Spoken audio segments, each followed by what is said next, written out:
School শিক্ষার্থীদের টিকাদান শুরু, প্রতিদিন 40,000-এর লক্ষ্যমাত্রা, দ্রুতই পূর্ণ শিক্ষা কার্যক্রম চালুর আশা। ই কমার্স কেলেঙ্কারিতে 28 প্রতিষ্ঠানের নাম, শিগগিরই প্রতিবেদন, গ্রাহকের পাওনা পরিশোধের রুল। দক্ষ জনশক্তির সৎ ব্যবহারই প্রধান কাজ, বললেন রাষ্ট্রপতি, আত্মনির্ভরশীল যুব সমাজ গড়ে তোলার আহ্বান। সুন্দরবনে কড়া নজরদারি, স্বাভাবিক জীবনে ফিরে আসা জলদস্যুদের মামলা প্রত্যাহার হবে, বললেন স্বরাষ্ট্রমন্ত্রী। তৈরি পোশাকের বড় বাজার হতে পারে মধ্যপ্রাচ্যের 6 দেশ, কূটনৈতিক প্রচেষ্টার তাগিদ।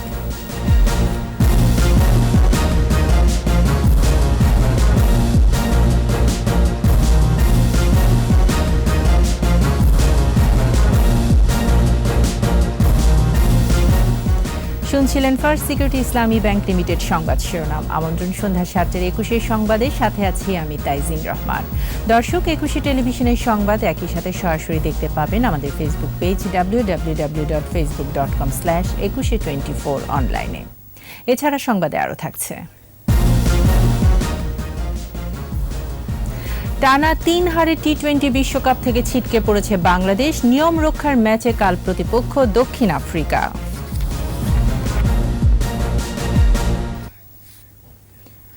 জলবায়ু পরিবর্তনের বিরূপ প্রভাব মোকাবেলায় ধনী দেশগুলোর কাছে অর্থায়নের স্বীকৃতি দাবি করেছেন প্রধানমন্ত্রী শেখ হাসিনা। স্কটল্যান্ডের গ্লাসগোতে কমনওয়েলথ প্যাভিলিয়নে CVF commonwealth high level discussion on climate prosperity partnership শীর্ষক আলোচনায় তিনি কথা বলেন। এ সময় তিনি প্যারিস চুক্তি বাস্তবায়নে সিভিএফ এবং কমনওয়েলথ দেশগুলোর যৌথ পদক্ষেপের পাশাপাশি বাস্তবসম্মত, অন্তর্ভুক্তিমূলক এবং স্থানীয়ভাবে প্রাধান্য দিয়ে সমাধান খুঁজে বের করার উপর গুরুত্ব আরোপ করেন।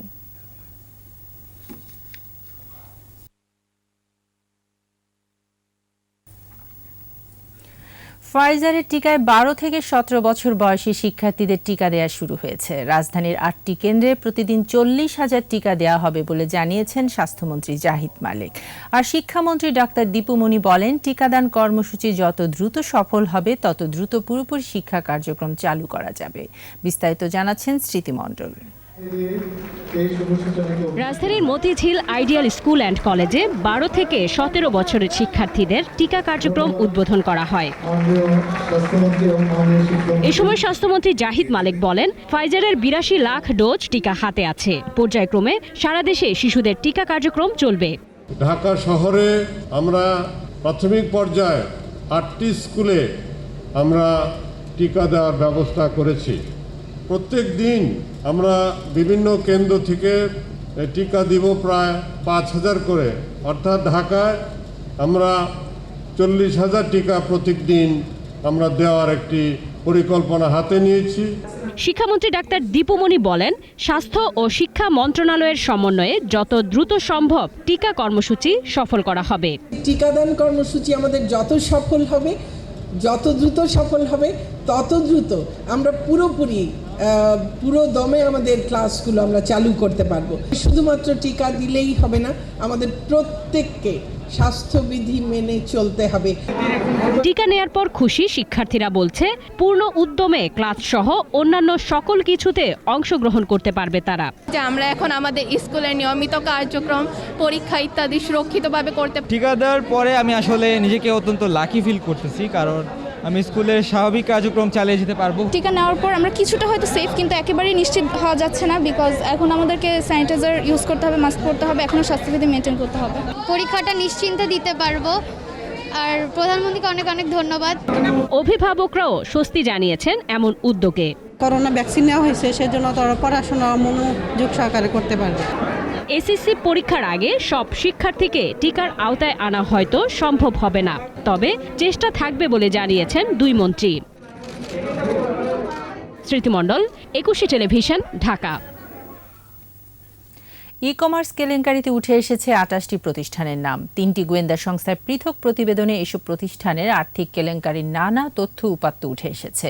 বাণিজ্য মন্ত্রণালয়ের উচ্চ পর্যায়ের বৈঠক শেষে জানানো হয়, ই ভ্যালি সহ ই কমার্স প্রতিষ্ঠানের কাছে আটকে থাকা গ্রাহকের 214 কোটি টাকা শিগগিরই ফেরত দেওয়া হবে। মফিউর রহমানের রিপোর্ট। কমার্সের বিজনেসটার বিষয় এখন যে সাম্প্রতিক সময়ে দেশে ই কমার্স কেলেঙ্কারির পর লাগাম টেনে ধরতে তৎপর সরকার। একই সাথে প্রতিষ্ঠানগুলোতে গ্রাহকের আটকে থাকা টাকা ফেরত দেওয়ারও উদ্যোগ নেওয়া হচ্ছে।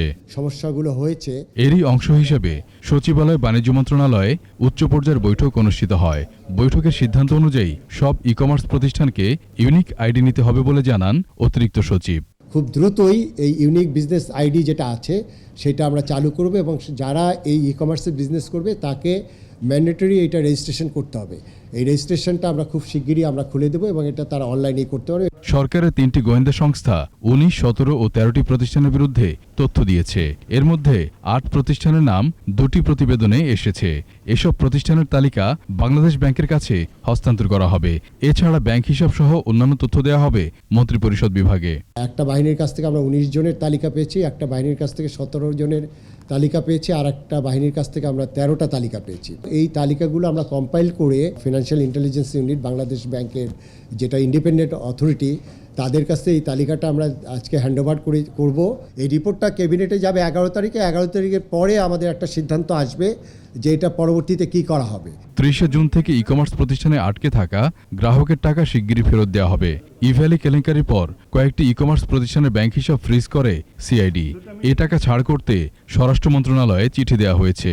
214 কোটি টাকা যেটা আমাদের 30 জুনের পরে আটকা আছে এবং সেটা আমরা দ্রুত ফেরত দেওয়ার ব্যবস্থা করছি এবং সেই মিটিংয়ের সিদ্ধান্তের আলোকে অলরেডি আমরা নিরাপত্তা বিভাগ যেটা আছে আমাদের স্বরাষ্ট্র মন্ত্রণালয়ে, তাদেরকে আমরা চিঠি দিয়েছি এবং এটা ফ্রিজ করা আছে। সেটা ডিফ্রিজ হলে আমরা অন্তত 214 কোটি টাকা ভোক্তাদেরকে খুব শিগগিরই আমরা ফেরত দিতে পারবো। ই কমার্স প্রতিষ্ঠানগুলোতে গ্রাহকরা অনলাইনে পেমেন্ট করেছিলেন, টাকাও ফেরত পাবেন অনলাইনে। ভোক্তার কাছে এটা কিন্তু অনলাইনেই ফেরত যাবে। Mofiur Rahman, 21 television, Dhaka. E commerce প্রতিষ্ঠানে পেমেন্ট গেটওয়েতে আটকে থাকা টাকা গ্রাহকদের কেন ফেরত দেওয়া হবে না তা জানতে চেয়ে রুল জারি করেছেন হাইকোর্ট। 4 সপ্তাহের মধ্যে ই-ভ্যালি, নগদ সহ মামলার বিবাদীদের এ জবাব দিতে বলা হয়েছে। বিচারপতি মোহাম্মদ মুজিবুর রহমান মিয়া ও বিচারপতি মোহাম্মদ কামরুল হোসেন মোল্লার বেঞ্চ এই রুল জারি করেন। ই কমার্স প্রতিষ্ঠান থেকে পণ্য কিনতে গিয়ে পেমেন্ট গেটওয়েতে আটকে থাকা টাকা গ্রাহকদের ফেরত দিতে গত 21 অক্টোবর হাইকোর্টে রিট দায়ের করা হয়। এর আগে আইনি নোটিশ পাঠিয়ে জবাব না পেয়ে এই রিট দায়ের করা হয়।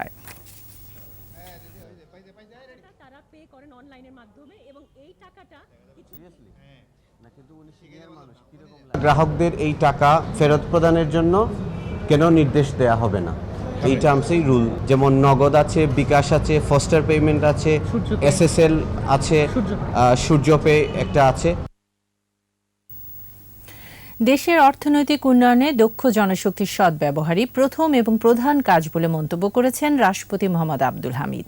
মানব সম্পদের শ্রেষ্ঠ অংশ যুব সমাজকে আত্মনির্ভরশীল করে গড়ে তুলতে সংশ্লিষ্টদের প্রতি নির্দেশ দিয়েছেন রাষ্ট্রপ্রধান। আকবর হোসেন সুমনের রিপোর্ট।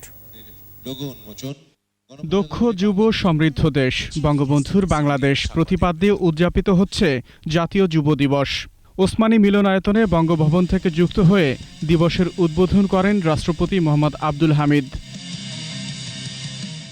দিক নির্দেশনামূলক বক্তব্যে দেশের অর্থনৈতিক সমৃদ্ধি ও উন্নয়নে দক্ষ যুব সমাজের ভূমিকা তুলে ধরেন রাষ্ট্রপ্রধান। মানব জীবনের শ্রেষ্ঠ সময় যৌবনকাল এবং মানব সম্পদের শ্রেষ্ঠ অংশ যুব সমাজ। তাই দেশের অর্থনৈতিক উন্নয়নে আমাদের প্রথম ও প্রধান কাজ হচ্ছে আমাদের ডেমোগ্রাফিক ডিভিডেন্ড এর সদ্ব্যবহার করা, যে সেজন্য যুবদেরকে উৎপাদনশীল কর্মকাণ্ডে ব্যাপকভাবে সম্পৃক্ত করতে হবে। সম্ভাবনার পাশাপাশি মানব সৃষ্ট সংকটের চ্যালেঞ্জ মোকাবেলার প্রস্তুতি নিতে যুব সমাজের প্রতি আহ্বান জানান রাষ্ট্রপতি। সম্ভাবনার পাশাপাশি যুব সমাজের সামনে চ্যালেঞ্জও অনেক। দারিদ্র্য, অশিক্ষা, কর্মসংস্থানের অভাব, অপরাধ ও সহিংসতা সমাজে বিশৃঙ্খলা ও অস্থিরতার জন্ম দেয়। এই ব্যাপারেও যুব সমাজকে দৃঢ় পদক্ষেপ নিতে হবে। শুধু নিজে ভালো থাকলে চলবে না, অন্যরাও যাতে ভালো থাকে সে চেষ্টাও করতে হবে। কাঙ্ক্ষিত বাংলাদেশ বিনির্মাণে যুব সমাজকে অগ্রসৈনিক হিসেবে আখ্যা দেন রাষ্ট্রপ্রধান। দেশকে কাঙ্ক্ষিত লক্ষ্যে নিয়ে যেতে অব্যাহত উন্নয়নের কোনো বিকল্প নেই, আর যুব সমাজ এই ক্ষেত্রে অগ্রসৈনিক হিসাবে ভূমিকা পালন করবে। আকবর হোসেন সুমন, 21 টেলিভিশন, ঢাকা। ধর্ষণ ও হত্যা মামলা ছাড়া সুন্দরবনের দস্যুদের সব মামলা প্রত্যাহার করা হবে বলে জানালেন স্বরাষ্ট্রমন্ত্রী আসাদুজ্জামান খান কামাল। দস্যুমুক্ত সুন্দরবন দিবস উপলক্ষে বাগেরহাটের রামপালে আত্মসমর্পণ করা জলদস্যুদের পুনর্বাসনে ঘর, দোকান, নৌকা, গবাদি পশু হস্তান্তরের অনুষ্ঠানে স্বরাষ্ট্রমন্ত্রী বলেন, সুন্দরবনে আর কোনো অপরাধ করতে দেয়া হবে না। প্রতিনিধিদের সহায়তায় জসিম জুয়েলের রিপোর্ট। 2018 সালের 1 নভেম্বর সুন্দরবনকে দস্যুমুক্ত ঘোষণা করেন প্রধানমন্ত্রী শেখ হাসিনা। সুন্দরবনকে আমি দস্যুমুক্ত ঘোষণা করছি। সোমবার সেই ঘোষণার 3য় বর্ষপূর্তি পালন করা হয়। বিপদগামীরা যাতে সঠিক পথে ফেরে সেজন্য তাদের পুনর্বাসনে সহায়তা করছে সরকার। এর অংশ হিসেবে সোমবারও 328 জনের মধ্যে 102টি ঘর, 90টি মুদির দোকান, 12টি জাল ও মাছ ধরার সরঞ্জাম ও 228টি গবাদি পশু বিতরণ করা হয়। অনুষ্ঠানে মন্ত্রী বলেন, সুন্দরবনে কোনো ধরনের সন্ত্রাসী কর্মকাণ্ড করতে দেওয়া হবে না। সুন্দরবনে র্যাবের স্থায়ী ক্যাম্প করারও ঘোষণা দেন স্বরাষ্ট্রমন্ত্রী। ধর্ষণ এবং খুন এই দুইটি মামলায় যাদের নামে আছে, তাছাড়া আমরা সব মামলায় তুলে। আজকেও আমি বলছি, আমি আবার রিপিট করছি, আমরা অবশ্যই সেই জায়গায় এখনো সঠিক আছি। আমাদের কাছে আমি বারবারই এসেই জিজ্ঞাসা করি যে কয়টি মামলা আছে, আমাদের কাছে নিয়ে এসো। স্বরাষ্ট্রমন্ত্রী বলেন, সুন্দরবন এলাকায় কেউ সন্ত্রাসী কর্মকাণ্ড করতে চাইলে নিরাপত্তা রক্ষাকারী বাহিনীও বসে থাকবে না। অনুষ্ঠানে খুলনার সিটি মেয়র, পুলিশের মহাপরিদর্শক বেনজির আহমেদ, র্যাবের মহাপরিচালক আব্দুল্লাহ আল মামুন সহ অন্যরা উপস্থিত ছিলেন। জসিম জুয়েল, 21 টেলিভিশন। তৈরি পোশাকের বড় বাজার হয়ে উঠতে পারে পারস্য উপসাগরীয় অঞ্চলে মধ্যপ্রাচ্যের দেশগুলো। এসব দেশের ঐতিহ্যবাহী পোশাক উৎপাদনের সক্ষমতা অর্জনের তাগিদ অর্থনীতিবিদদের। একই সাথে প্রচার চালানো ও কূটনৈতিক প্রচেষ্টার জন্য পররাষ্ট্র ও বাণিজ্য মন্ত্রণালয়ের উদ্যোগ জরুরি মনে করছেন তারা। মেহেদী হাসানের রিপোর্ট। 2020 সালে $27.47 বিলিয়ন তৈরি পোশাক রপ্তানি করে বাংলাদেশ। এর মধ্যে পারস্য উপসাগরীয় অঞ্চলের 6 দেশ সৌদি আরব, আরব আমিরাত, কাতার, কুয়েত, ওমান ও বাহরাইনে রপ্তানি হয়েছে মাত্র $367 মিলিয়ন পোশাক। যদিও করোনা মহামারী সত্ত্বেও এসব দেশ গেল বছর $10 বিলিয়ন তৈরি পোশাক আমদানি করেছে। দেশের তৈরি পোশাক উৎপাদক ও রপ্তানিকারকদের সংগঠন বিজিএমইএ বলছে, যথাযথ উদ্যোগের অভাবে সম্ভাবনাময় এ বাজারটি এখনো অধরাই রয়ে গেছে। গালফে বিরাট বড় একটা মার্কেট আছে, এটা আনটাচ, আমার ধরতেই হয় না এখন। আমি যে গালফ মার্কেটে দিতে পারি, আমাদের এক্সপোর্ট অনেক বেড়ে যাবে। উপসাগরীয় দেশগুলো উচ্চমূল্যের আধুনিক পোশাকের পাশাপাশি তাদের ঐতিহ্যবাহী বিভিন্ন ধরনের তৈরি পোশাক আমদানি করে থাকে। অর্থনীতিবিদরা বলছেন, এ অঞ্চলের বাজার ধরতে এসব দেশের মানুষের রুচি ও চাহিদা বিবেচনায় পোশাক উৎপাদনে বাংলাদেশকে সক্ষমতা অর্জন করতে হবে। জিসিসি মার্কেটগুলোর একটা বড় বৈশিষ্ট্য হলো এখানে এথনিক প্রোডাক্টস এর বড় চাহিদা রয়েছে, এবং আরেকটি হলো যে এখানে যেহেতু উচ্চ আয়ের মানুষ বেশি অবস্থান করেন, সুতরাং তাদের হাই ভ্যালু প্রোডাক্টস এর এবং ব্র্যান্ডেড প্রোডাক্টস এর ডিমান্ড রয়েছে। তো এথনিক প্রোডাক্টস গুলোর ক্ষেত্রে অনেক ক্ষেত্রেই আমাদের খুব বেশি পরিচিত না, কিন্তু অন্য যে প্রোডাক্টের মার্কেট গুলো যেগুলো high value item, branded item যেগুলো, সেটির জন্য আসলে আমাদের এখনো ব্র্যান্ডেড মার্কেটের পণ্য হিসেবে আমাদের এখনো পরিচিতি গড়ে ওঠেনি। পাশাপাশি জোরদার করতে হবে বাণিজ্যিক কূটনীতি এবং দেশগুলোতে আয়োজন করতে হবে বাংলাদেশি তৈরি হওয়া পোশাকের একক প্রদর্শনী। পররাষ্ট্র মন্ত্রণালয় কিন্তু বিরাট একটা কাজ হচ্ছে এখানে, ওরা যে কাজটা ঠিক মতো করতে পারে আমরা সাপোর্ট দিব। আমরা সিঙ্গেল কান্ট্রি ফেয়ার হলে আমরা সবাই সেখানে যাব, প্যাভিলিয়ন করব। অন্তত সিলেক্টেড প্রোডাক্টস এর জন্য যদি আমরা শুল্কমুক্ত বাজার সুবিধা নিশ্চিত করতে পারি আমাদের মূল পণ্যগুলোর, তাহলেও আমাদের এই বাজারগুলোতে আমাদের প্রতিযোগিতা সক্ষমতা আরো বাড়বে। সম্প্রতি জিসিসিভুক্ত দেশগুলোতে শুল্ক ও কোটামুক্ত প্রবেশাধিকার পেতে সহযোগিতার জন্য ওমানকে আনুষ্ঠানিকভাবে অনুরোধ করেছেন পররাষ্ট্রমন্ত্রী ডক্টর একে আব্দুল মোমেন। মেহেদী হাসান, 21 টেলিভিশন, ঢাকা। নিচ্ছি সংবাদ বিরতি, বিরতির পর যা থাকবে। চট্টগ্রামের মানুষ না চাইলে সিআরবিতে হাসপাতাল নির্মাণ হবে না বললেন রেলমন্ত্রী। গ্রেপ্তারের পর রায় পর্যন্ত কারাবাস, সাজা থেকে বাদ যাবে আপিল বিভাগের আদেশ।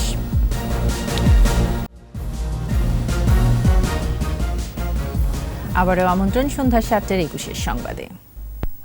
বিএনপিকে ধর্মীয় উগ্রবাদ ও সাম্প্রদায়িক অপশক্তির পৃষ্ঠপোষক বলে মন্তব্য করেছেন আওয়ামী লীগ সাধারণ সম্পাদক ওবায়দুল কাদের। ভার্চুয়াল ব্রিফিংয়ে তিনি অভিযোগ করেন, ধর্ম এবং সাম্প্রদায়িকতাকে বিএনপি অস্ত্র হিসেবে ব্যবহার করছে। এদেশে ধর্মীয় উগ্রবাদ এবং সাম্প্রদায়িক অপশক্তির পৃষ্ঠপোষক এবং নির্ভরযোগ্য ঠিকানা হচ্ছে বিএনপি। ক্ষমতা যেতে এবং ক্ষমতা অবৈধভাবে ধরে রাখতে বিএনপি সাম্প্রদায়িক দলগুলোর উপর নির্ভর করে। চট্টগ্রামের মানুষ না চাইলে সিআরবিতে হাসপাতাল নির্মাণ করা হবে না বলে জানিয়েছেন রেলমন্ত্রী নুরুল ইসলাম সুজন। সকালে রেল ভবনে চট্টগ্রাম নাগরিক সমাজের প্রতিনিধি দল রেলমন্ত্রীর কাছে স্মারকলিপি প্রদান করেন। তারা বলেন, চট্টগ্রামে ফুসফুস সিআরবি, স্থানে কোনো বাণিজ্যিক প্রতিষ্ঠান নির্মাণ না করার আহ্বান জানান তারা। পরে রেলমন্ত্রী বলেন, এ প্রকল্প প্রধানমন্ত্রী কার্যালয়ের জলবায়ু সম্মেলন শেষে প্রধানমন্ত্রী দেশে ফেরার পর এ বিষয়ে সিদ্ধান্ত নেওয়া হবে বলেও জানান তিনি।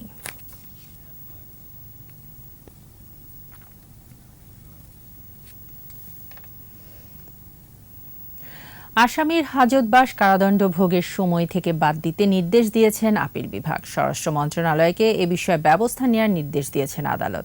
প্রধান বিচারপতি সৈয়দ মাহমুদ হোসেনের নেতৃত্বাধীন ৫ বিচারপতির আপিল বেঞ্চ এ আদেশ দেন। পরে অ্যাটর্নি জেনারেল বিশ্বজিৎ দেবনাথ বলেন, ইউনুস আলী নামে এক আসামির কারাবাস বিষয়ে আপিল বিভাগ এ আদেশ দেন। ২৬ বছর হাজত খেটেছেন ইউনুস। এক্ষেত্রে ইউনুস আলীর রায়ে ৩৫-এর ক ধারা উল্লেখ করা ছিল না। যাবজ্জীবন কারাদণ্ড ভোগ শেষ হয়ে যাওয়ায় তাকে মুক্তির নির্দেশ দিয়েছেন আদালত। যাবজ্জীবনের ক্ষেত্রে অবশ্যই তার পিরিয়ডটা, কাস্টডি পিরিয়ডটাকে কাউন্ট করতে হবে এবং এটা ম্যান্ডেটরি। সুতরাং এইটা ওনারা বলে দিলেন এবং স্বরাষ্ট্র মন্ত্রকের কাছে আজকে এই মামলার আদেশটা পাঠাতে বললেন, যেন ওনারা এটা সব জায়গায় প্রয়োজনীয় ব্যবস্থা নিতে পারেন ও সব জেলখানায় বলতে পারেন।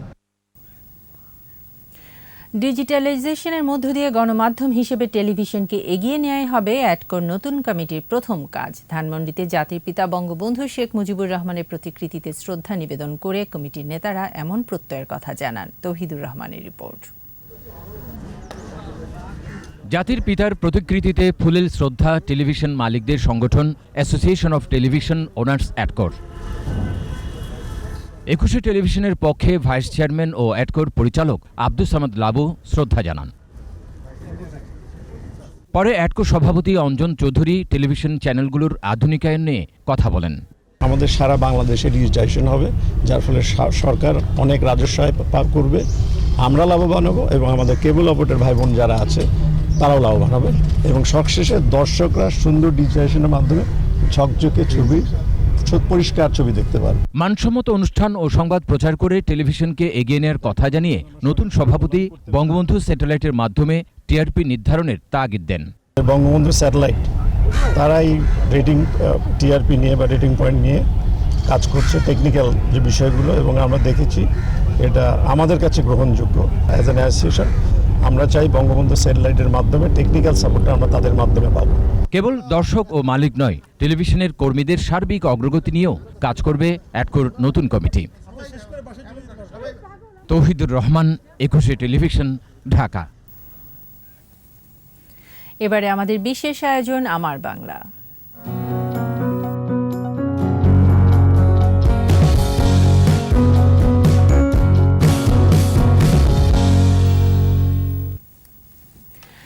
মানুষ ছাড়া খেপারে তুই মূল হারাবি, মানুষ ভজলে সোনার মানুষ হবি। বাউল সম্রাট ফকির লালন শাহ এভাবেই সৃষ্টির মাঝে স্রষ্টার সন্ধান করেছেন আজীবন। কুষ্টিয়া ছেউরিয়ায় সায়াজির আখড়া বাড়িতে আজও হাওয়ার মাঝে ভাত পেতে চোর ধরার সাধনায় নিত্য আসা যাওয়া ভক্ত, সাধু আর বাউলদের। লালন শাহর দর্শন তাই ছেউরিয়া থেকে ছড়িয়ে পড়েছে দেশ দেশান্তরে। কুষ্টিয়া প্রতিনিধি জহুর ইসলামের রিপোর্ট, জানাচ্ছেন মাসুমা লিসা। অনন্ত রূপ সৃষ্টি করলেন সাই, শুনি মানবের উত্তম কিছুই নাই। লালন শাহ, যিনি একজন ফকির বা লালন শাহ নামে পরিচিত। লালন ছিলেন একাধারে আধ্যাত্মিক বাউল সাধক, মানবতাবাদী, সমাজ সংস্কারক ও দার্শনিক। তার গানে ফুটে ওঠে অসাম্প্রদায়িক চেতনা, বিরল মানব দর্শন। জাত গেল বলে কি আজব কারখানা, লালন শাহের জন্মক্ষণ ও ধর্মপরিচয় আজও অজানা। জানা যায় অল্প বয়সে লালনের গুটি বসন্ত হয়। পরিবারের সদস্যরা সে সময় এক কলার ভেলায় তাকে কালীগঙ্গা নদীতে ভাসিয়ে দেন। কুষ্টিয়ার ছেউরিয়ার বাসিন্দা মলম শাহ তাকে উদ্ধার করে সুস্থ করে তোলেন। অভিমানে লালনের আর নিজ বাড়িতে ফেরা হয়নি।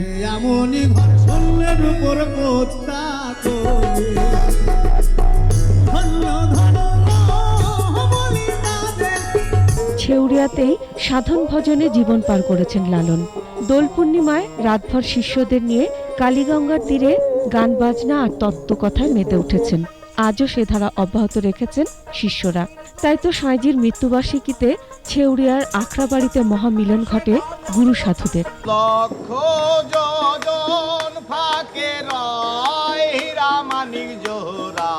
লালন গবেষকদের মতে তিনি প্রায় 2000 গান রচনা করেছেন। মানুষের মুখে মুখে ছড়িয়ে পড়ে সেসব গান। মিলন হবে কথা দিনে, মিলন হবে কথা দিনে, আমার মনের মানুষের শোনে। তার দর্শনের আকর্ষণ চিরন্তন মনে করেন গবেষকরা। আন্তর্জাতিক অঙ্গনেও আজকে লালনের গ্রহণযোগ্যতা এই মানব চিন্তার কারণে এবং মানবিক চিন্তার কারণে লালন আজকে গোটা বিশ্বের কাছে খুব কৌতূহলের মানুষ এবং একজন খুব চিন্তাশীল দার্শনিক হিসেবে পরিগণিত হয়েছেন। লালন জাতপাতের ঊর্ধ্বে উঠে মানুষের জয়গান করেছেন জীবনভর। ছেউরিয়ায় নিজ আঁকড়ায় 1890 সালের 17 অক্টোবর 116 বছর বয়সে দেহত্যাগ করেন মহাত্মা ফকির লালন শাহ। মাসুমা লিসা, 21 টেলিভিশন। নিচ্ছি সংবাদ বিরতি, যখন ফিরছি তখন থাকবে।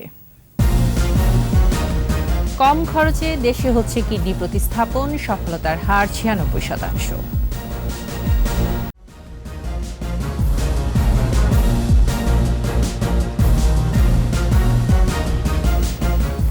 আবারও আমন্ত্রণ সন্ধ্যা 7:21 সংবাদে।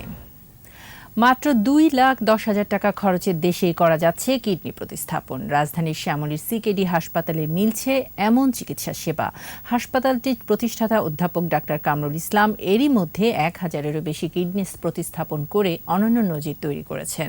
হাসপাতালটির চিকিৎসা সেবা নিয়ে স্মৃতি মণ্ডলের রিপোর্ট, ক্যামেরায় ছিলেন আলী আহমেদ রুবেল।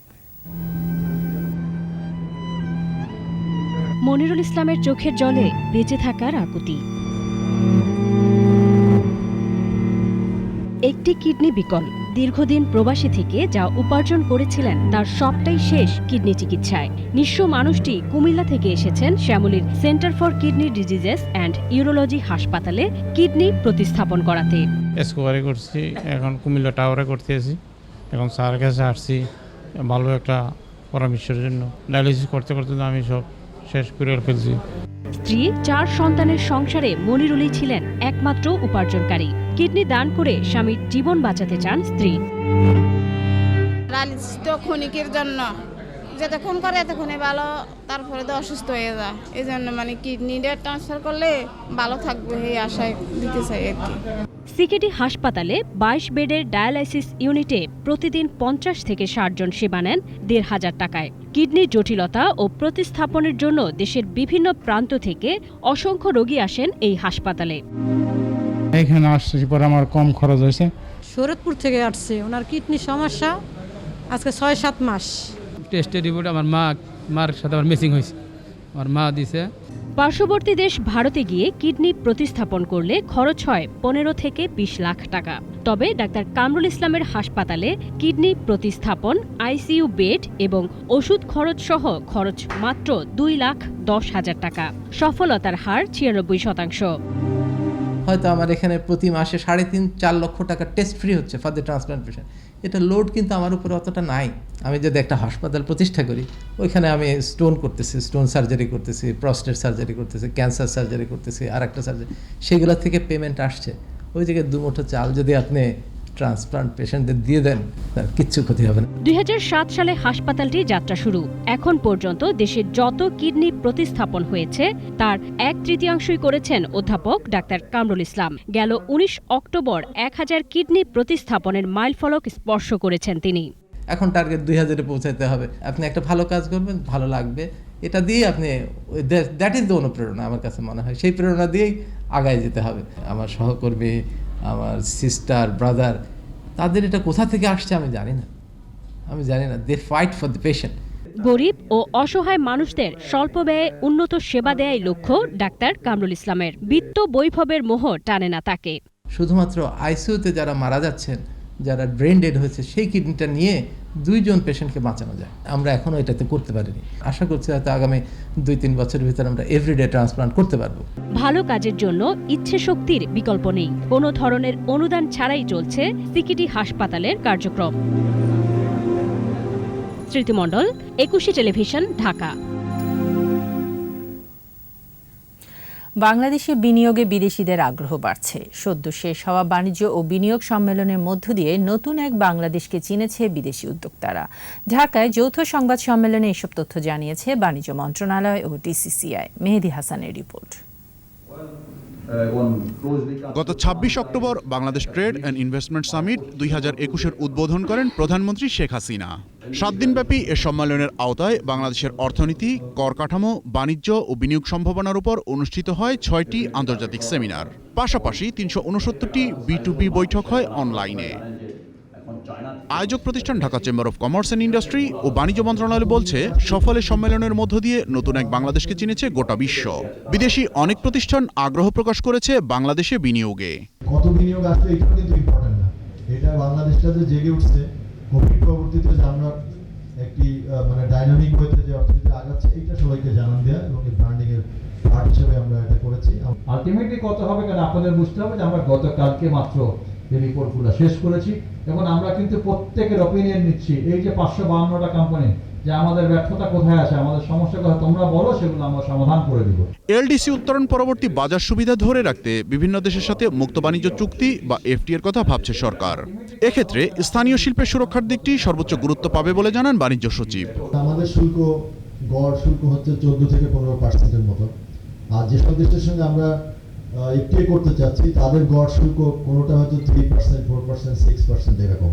তাহলে ও যদি 6% কমায়, আমাকে কমাতে হবে 15%, তাহলে কিন্তু আমার অনেক রেভিনিউ লস হবে। আর একটি চ্যালেঞ্জ আছে, শুল্কগুলোকে যদি আমি একদম শূন্য নামিয়ে আনি, কোনো বাছ বিচার না করে, তখন আমাদের দেশের অনেক শিল্প কিন্তু ক্ষতিগ্রস্ত হবে।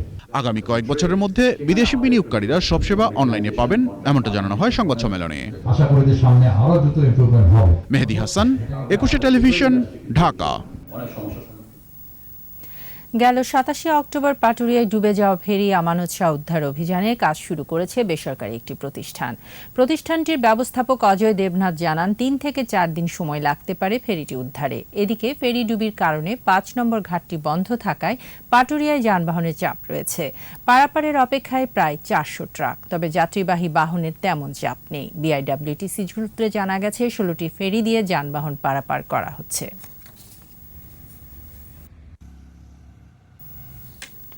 এবার সোশ্যাল ইসলামী ব্যাংক লিমিটেড বাণিজ্য সংবাদ।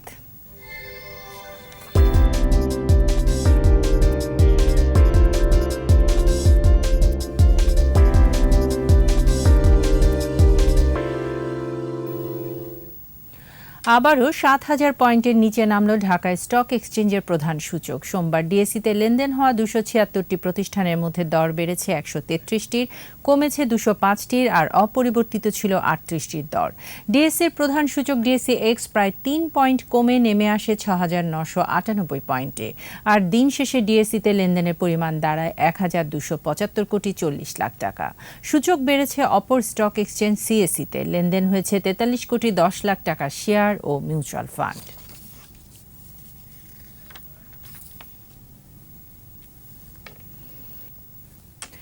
আর এরই সাথে শেষ করছি সন্ধ্যা 7টার 21 সংবাদ। যাবার আগে ফার্স্ট সিকিউরিটি ইসলামী ব্যাংক লিমিটেড সংবাদ শিরোনামগুলো জানিয়ে দিচ্ছে আরও একবার।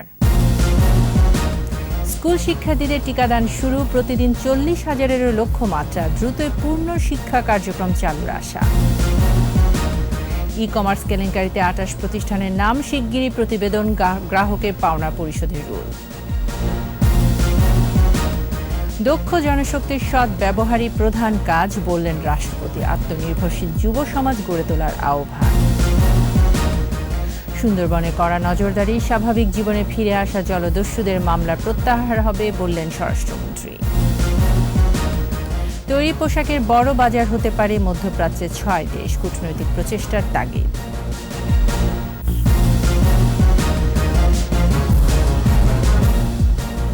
সর্বশেষ খবর জানতে ডায়াল করুন 2021 নম্বরে আর ভিজিট করুন ekushe-tv.com এই ওয়েবসাইটে। এছাড়া ফেসবুকে লগ ইন করতে পারেন facebook.com/ekushe24 অনলাইনে। পরের সংবাদ রাত 9টায় দেখার আমন্ত্রণ রইল। স্বাস্থ্যবিধি মেনে চলুন, সুস্থ থাকুন।